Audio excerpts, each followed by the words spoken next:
Let's go back to the Middle East crisis now. And while those diplomatic efforts appear to be floundering, more than 800 Palestinians have now been killed in violence that spread from Gaza to the West Bank. From there, our Foreign Affairs correspondent Jonathan Miller has this report.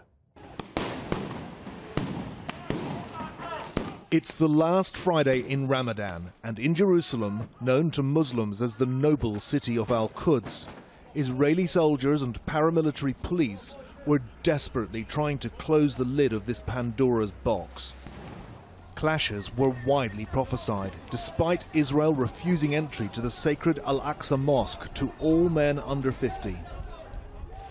As news of the spiraling Gaza death toll reached Palestinians on the occupied West Bank, a madness born of furies taken hold, from Nablus in the north to Hebron in the south. And on this, the day declared by the Palestinian authorities as the Day of Rage, 5 Palestinians have been shot dead on the West Bank, one by a Jewish settler in Nablus.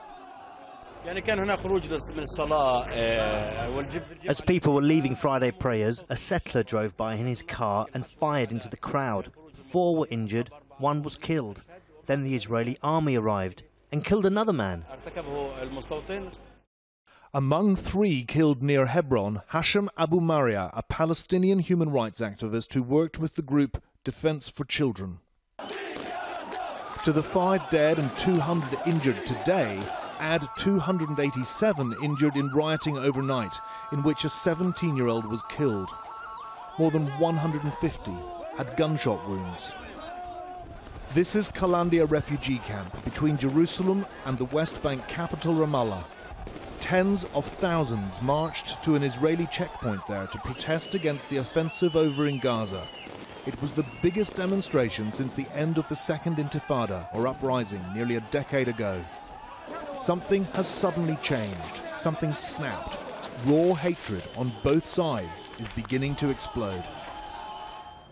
In the cold light of a blistering summer morning, smouldering detritus marked the scene of last night's turmoil.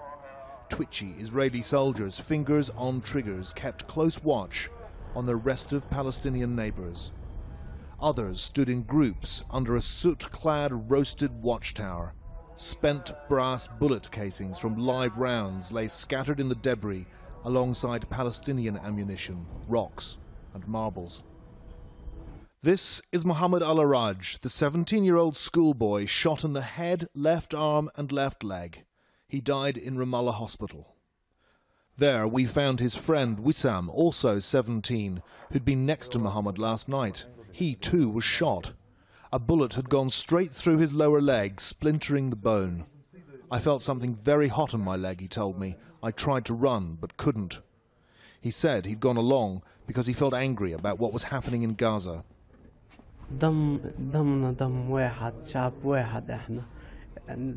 We are one people. We are one blood. If any blood is spilled in Gaza, I feel the pain. In Gaza, every day, people are being blown to pieces, and compared to that, what's happened to my leg is nothing. These people in Gaza are dead, finished. I will have surgery and I will walk again. But every hour someone is being killed in Gaza.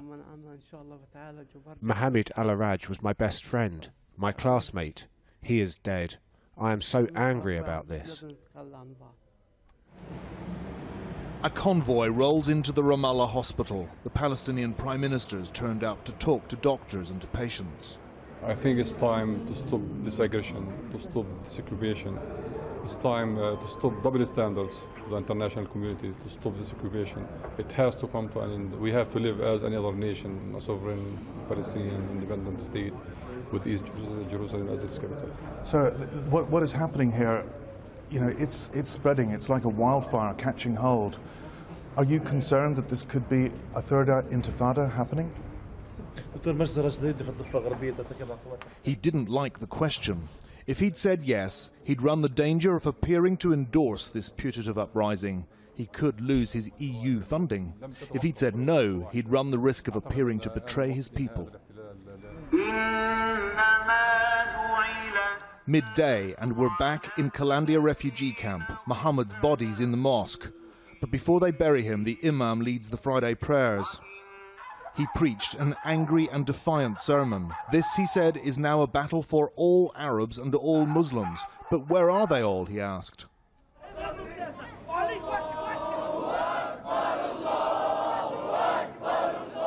Most of Calandia's menfolk joined the funeral procession, chanting, "God is great." The red, green, white and black is the flag of Palestine, the yellow, Fatah, the faction ruling the West Bank, the green, Hamas, which still runs Gaza.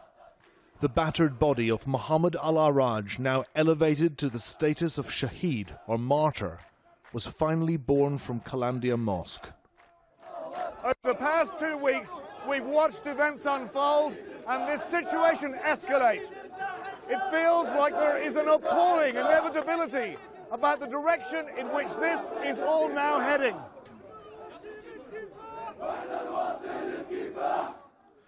The hopelessness felt by Palestinians is really boiling now.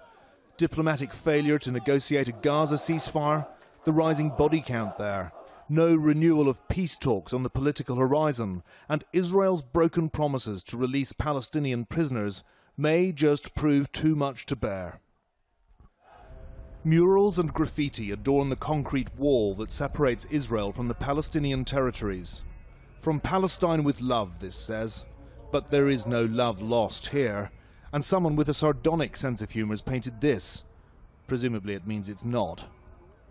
Another cycle in this endless war feels like it's about to start.